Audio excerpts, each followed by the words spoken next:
The capacity to maintain cognitive sharpness well into the later decades of life is not merely a matter of genetic luck, but a result of understanding biological levers. Many individuals operate under the misconception that aging inevitably brings a foggy decline or that stimulants like caffeine are blunt tools simply meant to force wakefulness. However, a precise approach to caffeine consumption transforms this common habit into a potent neuroprotective strategy that supports memory and focus. Andrew Huberman suggests that by respecting the specific chemical rhythms of the brain, specifically regarding adenosine and cortisol, one can harness caffeine to optimize mental performance without compromising the restorative sleep vital for brain health. This exploration outlines a scientific framework for integrating caffeine into a lifestyle that prioritizes longevity and daily vitality through established biological mechanisms. Optimizing the cortisol and adenosine interaction, the immediate instinct for many people upon waking is to reach for a cup of coffee to dispel the grogginess of sleep. However, Andrew Huberman emphasizes that this common behavior bypasses a critical natural process involving a molecule called adenosine. Adenosine builds up in the brain the longer an individual is awake, creating what is known as sleep pressure or the drive to sleep. When a person sleeps, this chemical is cleared away, but the process is not always instantaneous or complete the moment eyes open. Consuming caffeine immediately upon waking blocks the adenosine receptors before the residual adenosine has had a chance to clear out completely.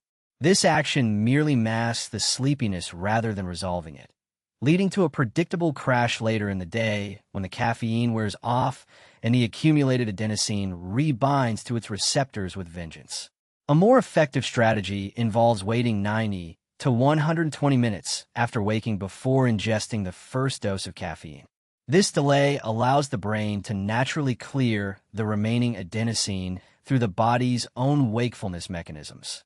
During this initial period of the morning, the body is also undergoing a natural rise in cortisol, known as the cortisol awakening response. This spike is a healthy and necessary signal that alerts the entire system that it is time to be active and alert. Interfering with this natural cortisol rhythm by introducing a stimulant too early can dampen the body's endogenous ability to wake itself up. By waiting, the individual allows the cortisol pulse to occur naturally, ensuring that the body establishes a robust circadian rhythm that supports alertness throughout the day. The mechanism of caffeine functions as a competitive antagonist to adenosine. The caffeine molecule looks structurally similar to adenosine and parks itself in the receptor sites, preventing adenosine from docking and signaling fatigue. If the receptors are flooded with caffeine while adenosine levels are still significant, the brain effectively incurs a debt of sleepiness that must be paid later. By delaying consumption, the individual ensures that the adenosine levels are effectively zeroed out by natural physiology before caffeine is introduced to enhance alertness. This creates a smoother, more sustained arc of energy rather than a jagged spike followed by a precipitous drop. It turns caffeine into a performance enhancer rather than a crutch used to limp through the morning. For the aging brain, managing these neurochemical transitions becomes even more critical as the efficiency of clearing metabolites can slow down.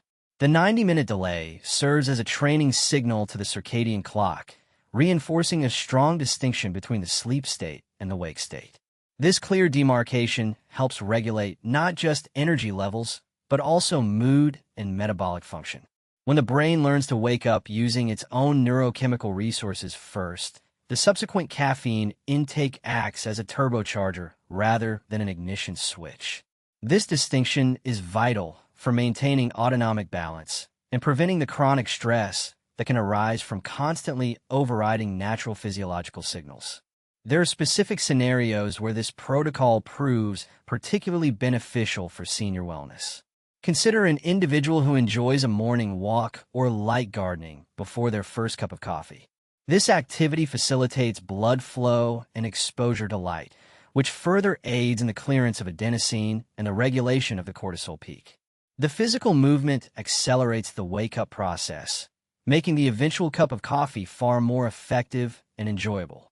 The jitteriness often associated with caffeine is frequently a result of the collision between the stimulant and high levels of circulating cortisol.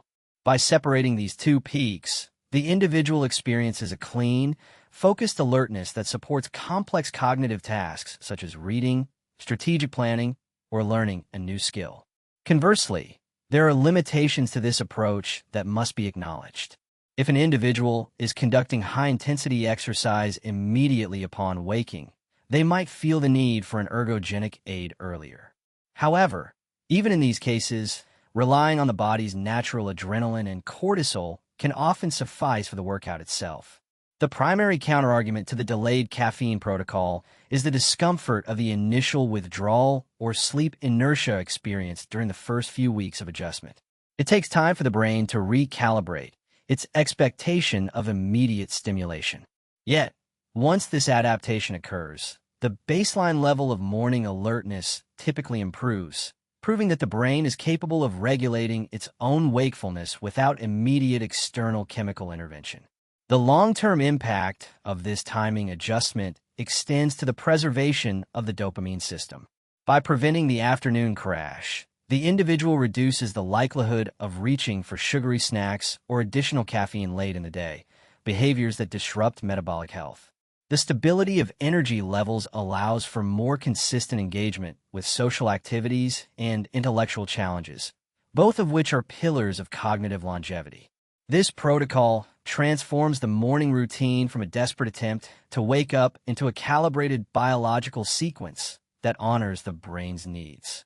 It posits that the most effective way to use a tool is to first prepare the environment in which it will work, ensuring that the brain is chemically ready to receive the benefits of caffeine. What ritual could I build into my morning to embrace the wait? Leverage dopamine for long-term brain health beyond its wakefulness properties. Caffeine plays a significant role in the modulation of dopamine, the neurotransmitter associated with motivation, focus, and reward. Andrew Huberman highlights that caffeine increases the sensitivity of dopamine receptors, effectively making the brain more responsive to its own internal rewards. This mechanism is distinct from substances that simply flood the brain with dopamine, which can lead to receptor downregulation and dependency. Instead, caffeine enhances the efficiency of the dopaminergic pathways, particularly in the striatum, an area of the brain critical for movement and executive function.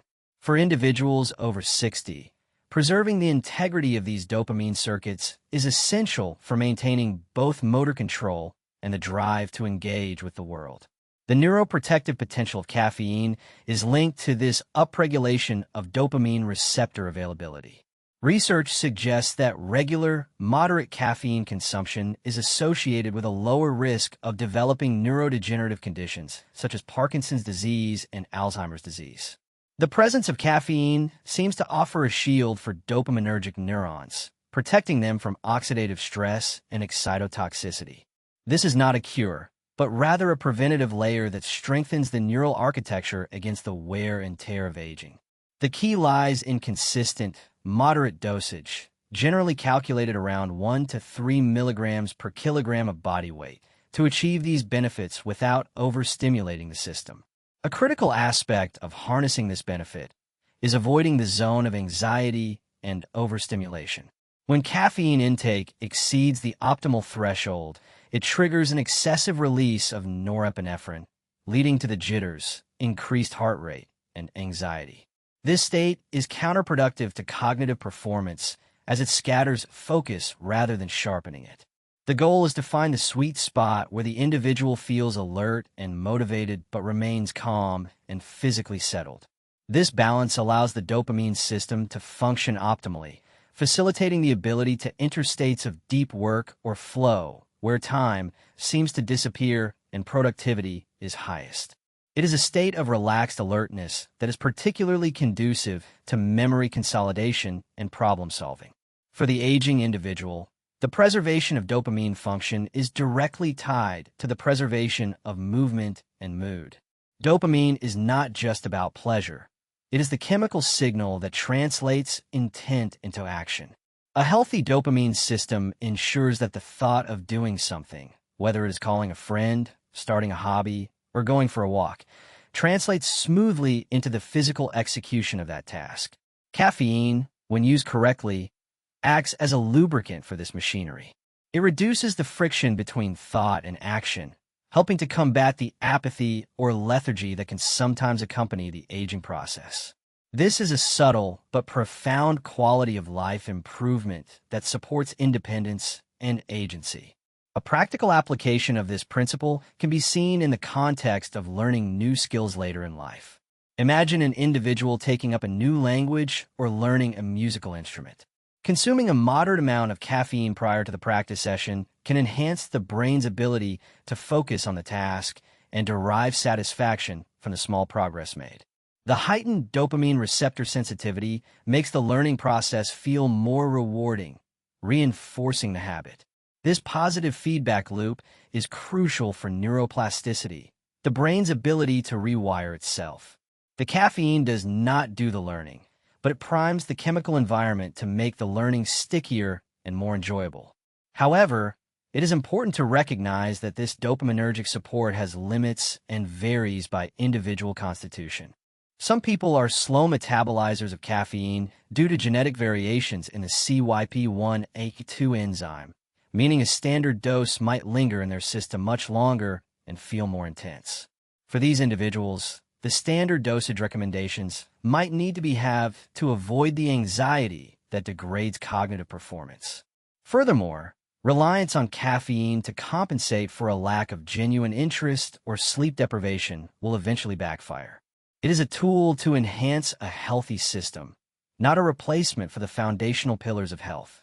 The benefits are realized when caffeine is superimposed on a well-rested, well-nourished brain. Ultimately, the relationship with caffeine should be viewed as a strategic partnership for brain health.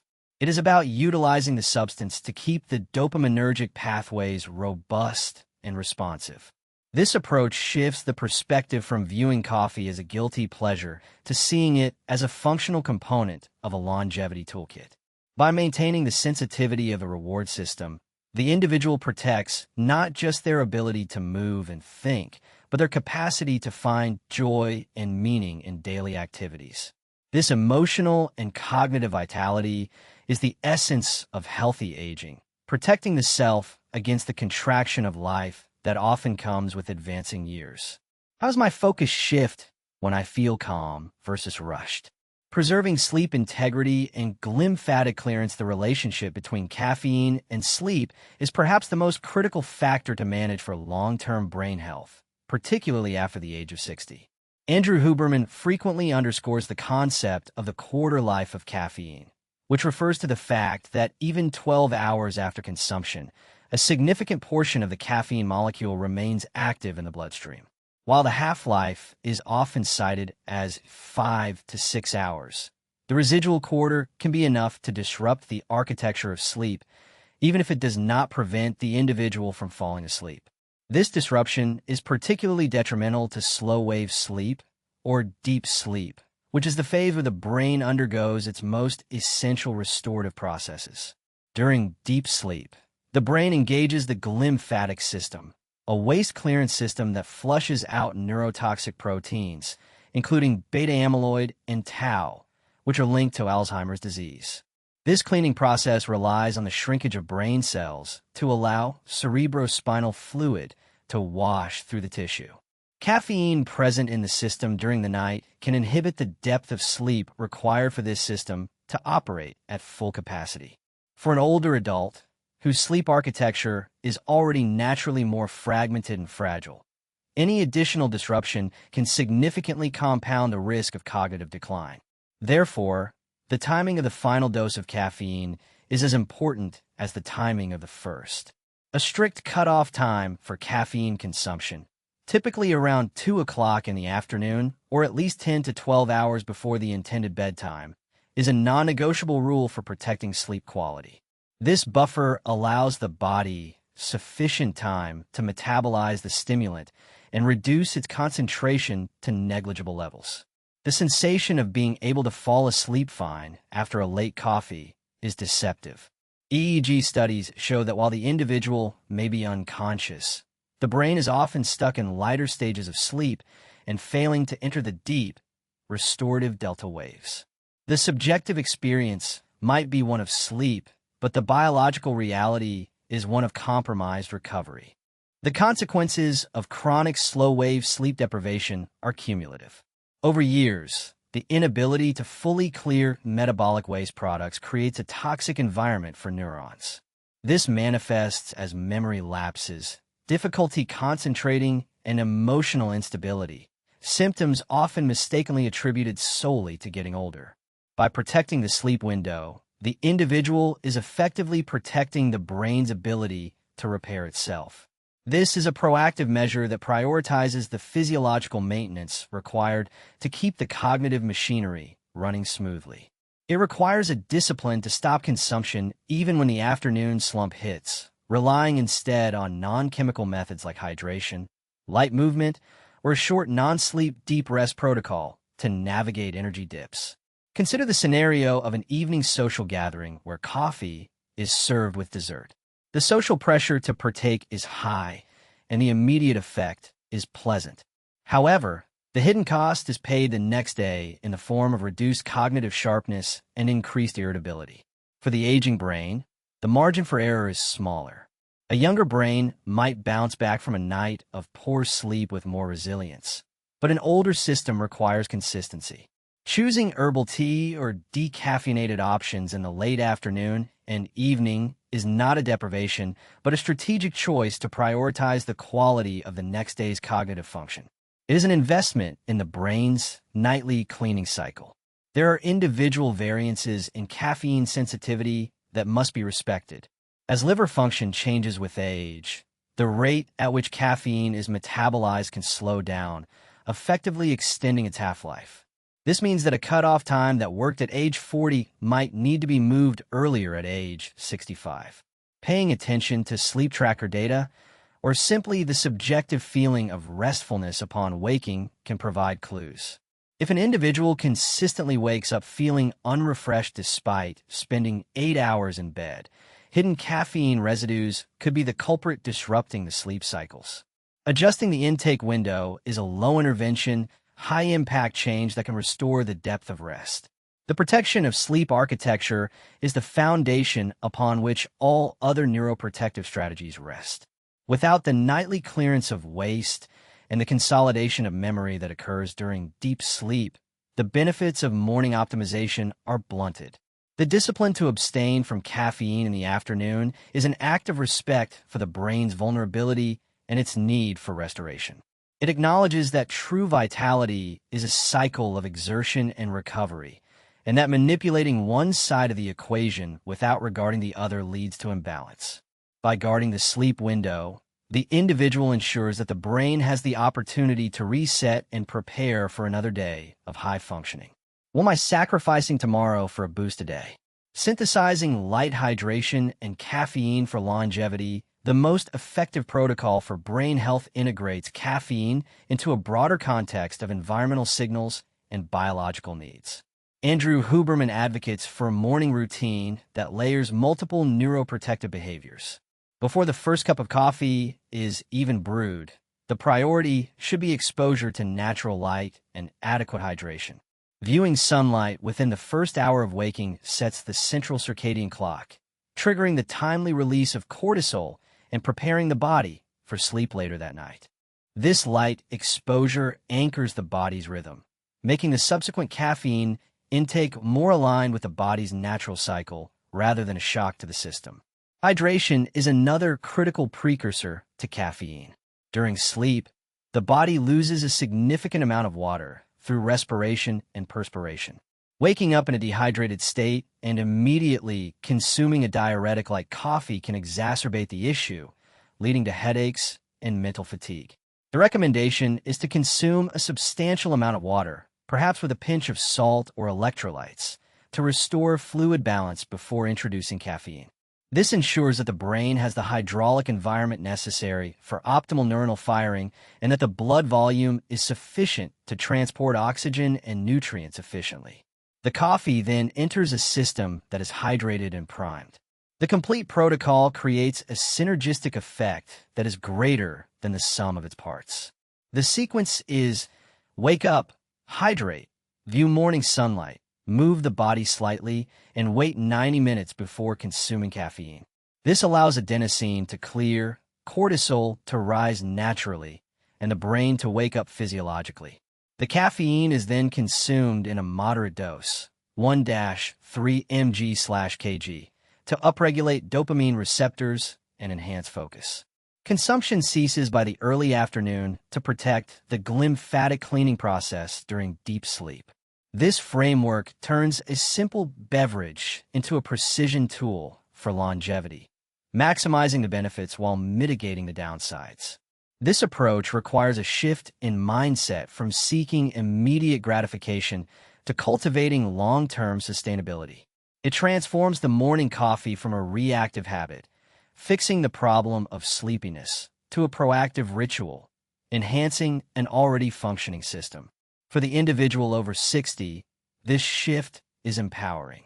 It suggests that cognitive decline is not a foregone conclusion, but a process that can be influenced by daily choices. The ritual itself becomes a grounding practice, a moment of mindfulness where the individual attends to the needs of their biology with care and intention. There will be days when the protocol is imperfect, when travel or social obligations disrupt the routine.